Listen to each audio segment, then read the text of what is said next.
కొంచెం మనం వేడి చేస్తే ఇది ఇలా అచ్చచ్చు లేసి వస్తుంది చక్కగా. ఇట్లా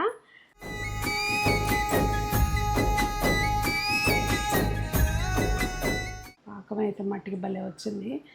ఇలా తీసుకుని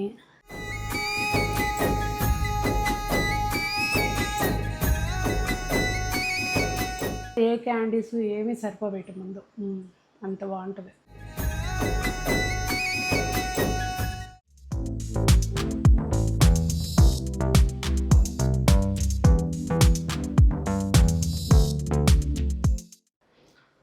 పెద్దలందరికీ నమస్తే, పిల్లలందరికీ హాయ్. ఎలా ఉన్నారండి? అందరు బాగున్నారా? మేము చాలా బాగున్నాం. మీరు కూడా చాలా చాలా బాగున్నారని ఆశిస్తాను. ఈరోజు వీడియో ఏంటంటే చాలామంది తెలిసి ఉండొచ్చు, కొబ్బరి చెక్క అండి. అంటే కొబ్బరి ముక్కలతోటి పట్టే పాకం అనమాట. ఇది పర్ఫెక్ట్గా మనకి సెట్ అయిందనుకోండి, ఇంకా అసలు ఇంపోర్టెడ్ క్యాండీస్ కానీ చాక్లెట్స్ కానీ దీని ముందు దిగదొడుపు అనమాట. అంత బాగుంటుంది. అంటే నా మటుకు నా టేస్ట్ చెప్తున్నా, చాలా బాగుంటుంది. లేట్ చేయకుండా ఎలా చేశానో ఏంటనేది చూద్దాం. ఇదిగోండి, ఇది హచ్చైతే పోసేసాను, ఇంకా ఆరాలి. ఇంకా ఎలా చేసాము ఏంటనేది చూద్దాం. ముందైతే కొబ్బరి పెంకుని మనము ఇక్కడ నేను సగం చెప్ప తీసుకుంటున్నానండి, సగం కంటే కూడా తక్కువే. దానిలోకి దాన్ని ముందు పైన పెంకు తీసేసుకున్న తర్వాత ఇలా మనం చక్కగా సన్నగా సాధ్యమైనంత మట్టికి అన్నీ ఒకటే సైజులో ఉండేటట్టుగా కట్ చేసుకోవాలండి. కట్ చేసుకున్న తర్వాత ఒకసారి మనం కొలిసేసి పక్కన పెట్టేసుకుంటే సరిపోతుంది. ఇది మీరు దేనితోటైనా తీసుకోవచ్చు కొలతకి. ఇక్కడ మనకు ఒక బౌల్ అనుకోండి, మిగిలిన నేను పక్కన పెట్టేస్తాను, చట్నీకి వాడుకోవచ్చు. కొలత కరెక్ట్గా ఉంటే మనకు ప్రాబ్లం లేకుండా ఉంటుంది. ఇప్పుడు నేను ఇక్కడ పంచదార కాకుండా బెల్లం వేస్తున్నానండి. అయితే మనకి క్యాలరీ పరంగా చూసుకుంటే రెండు సేమే ఉంటాయి. కాకపోతే ఏంటంటే పంచదార కంపారిటివ్లీ ప్రాసెస్డ్ కనుక దానికంటే బెల్లం బెటర్, అంతే తేడా. క్యాలరీస్ పరంగా చూసుకుంటే మాత్రం రెండు సేమే. ఇంకా కొంచెం బెల్లంలో కాస్త ఐరన్ అది ఉంటుంది అని అంటారు కదా, సో అట్లా కొంచెం గుడ్డిలో మెల్ల అంటారు చూడండి, ఆ టైప్ అనమాట. సో బెల్లం మంచిగా తరిగేసి సేమ్ క్వాంటిటీ తీసుకోవాలండి. మనం కొబ్బరి ఎంత తీసుకున్నామో బెల్లం కూడా అంతే తీసుకోవాలి. మామూలుగా అయితే నేను ఎప్పుడు బెల్లం తేంగానే తరిగి డబ్బాలో పోసేసుకుంటాను. ఈసారి ఎందుకో అలా ఉండిపోయింది. సో సరిపోద్ది అనుకుంటున్నాను. కొలుసుకొని పక్కన పెట్టేసుకుంటే సరిపోద్ది. కరెక్ట్గా సరిపోయిందండి, రెండు ఈక్వల్గా. ఇప్పుడు మనం ఒక మందపాటి పాత్ర పెట్టుకుని, ఇక్కడ నేను మూకుడు తీసుకున్నాను, ఒక స్పూను నెయ్యి వేసుకోవాలండి. నేతిలో కొబ్బరి ముక్కలు వేయించితే ఏంటంటే మనకి కమ్మటి వాసన వస్తుంది. సో మనం కొలిచి పెట్టుకున్న ఈ ముక్కల్ని మంచిగా వేపుకోవాలి. వేగే లోపల మనం అటు ఇటు వెళ్ళి వేరే పని చూసుకుంటాము అంటే మాత్రం ఇది ఒక ముక్క వేగిపోయి, ఒక ముక్క మాడిపోయి, ఒక ముక్క తక్కువ వేగి అట్లా అవుతుందండి. సో కొంచెం దగ్గరుండి చేసుకుంటే సరిపోతుంది. ముక్కలు వేగిపోవచ్చినాయండి. ఒకసారి మాడిపోతే ఇమీడియట్గా కలర్ చేంజ్ అయిపోతే మనము అన్నీ రెడీగానే ఉంచుకున్నాం కనుక సరిపోతుంది.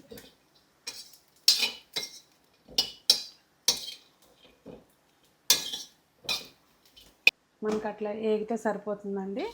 మనం తురుము పెట్టుకున్న బెల్లం వేసేసుకుని ఒకసారి కలిపేసుకుంటే గబాలను మాడిపోకుండా ఉంటాయి అన్నమాట ఆ వేడికి ముక్కలు.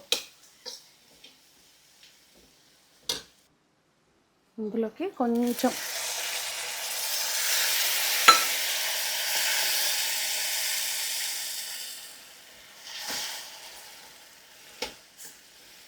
నీళ్ళు పోసి మళ్ళీ మనం పాకం పట్టుకోవాలన్నమాట. మంచిగా ఉడకనివ్వాలి. రెగ్యులర్గా పాకం పట్టే వాళ్ళకి ఒక ఐడియా వచ్చేస్తుందండి. చెక్ చేయకముందే మనకి అనురగ వచ్చే విధానాన్ని బట్టి కానివ్వండి, లేదు అంటే ఆ కలర్ చేంజ్ అవ్వటం కానివ్వండి, అంతా అర్థమైపోతుంది. కానీ ఫస్ట్ టైం చేసేవాళ్ళు ఎవరైనా ఉన్నా, పాకం పట్టడం తెలియకపోయినా ఇట్లా వాటర్లో చెక్ చేసుకుంటే సరిపోతుంది. మనకి గట్టి పాకం వచ్చేయాలన్నమాట. ఇలా దగ్గరికి తీసుకుంటే గట్టి ఇది ఇప్పుడు నీళ్ళలో కలిసిపోతుంది. ఇంకా టైం ఉంది.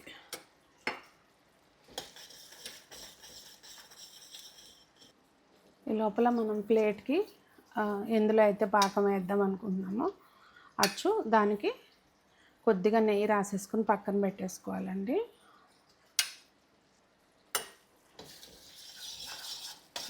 ఆల్మోస్ట్ పాకం వచ్చేసింది. కన్ఫర్మేషన్ కోసం ఒక్కసారి చెక్ చేసుకుందాం. మనం ఈ నీళ్ళల్లో వేసేటప్పుడే మనకు అర్థమైపోద్ది.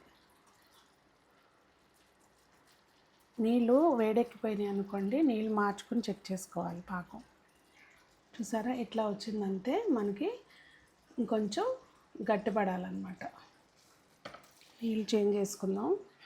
ఎమ్మటెమ్మటే చెక్ చేసుకోవాలండి, ఎందుకంటే ఆల్రెడీ మూకుడు వేడిగా ఉంటుంది కదా. ఇప్పుడు ఈ స్టేజ్లో పాకం చాలా ఫాస్ట్గా చేంజ్ అయిపోతుంది.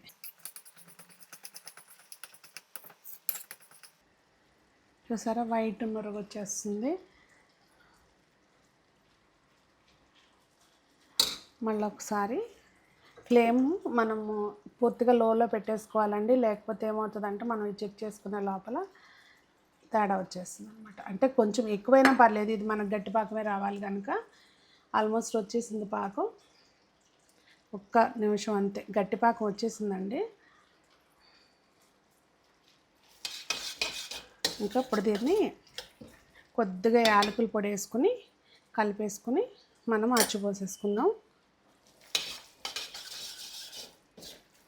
ఇక్కడ మూకుడు బాగా వేడిగా ఉంటుంది.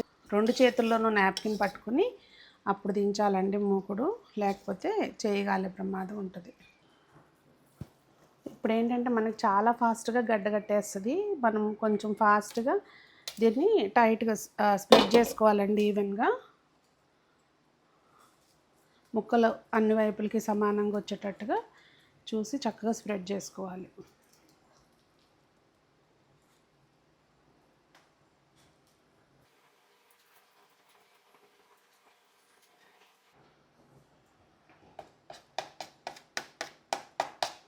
నేను ప్లేట్ మరీ పెద్దది తీసుకున్నాను,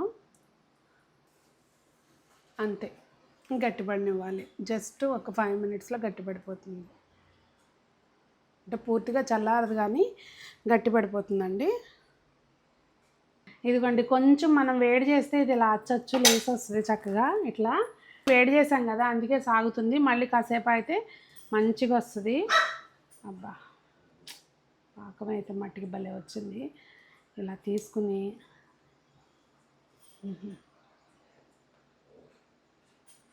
చెప్పాను కదా, ఏ క్యాండీస్ ఏమీ సరిపోబెట్టు ముందు, అంత బాగుంటుంది. చూసారు కదా రెసిపీ, చాలా ఈజీగా నిమిషాల్లో చేసుకోవచ్చు. మరి ఇంకెందుకు ఆలస్యం, ట్రై చేసి ఆల్రెడీ మీరు చేస్తే కనుక మీరు పంచదారతో చేసుకుంటారా బెల్లంతో చేసుకుంటారా కామెంట్ చేయండి. యూజువల్గా ఇది పంచదారతోనే చేస్తారు, కాకపోతే నేను బెల్లంతో చేశాను. వైట్ షుగర్ని అయితే పూర్తిగా ఎలిమినేట్ చేస్తామండి. అందుకని చెప్పి అలా అని చెప్పి స్వీట్స్ మానేసామని కాదు, ఇలా అప్పుడప్పుడు ఏదో తింటూ ఉంటాం అనమాట అలా. సో మరి మీ విషయం ఏంటనేది తప్పకుండా కామెంట్ చేయండి. అందరూ బాగుండాలి, అందులో మనం ఉండాలి అని కోరుకుంటూ మీ సునీత.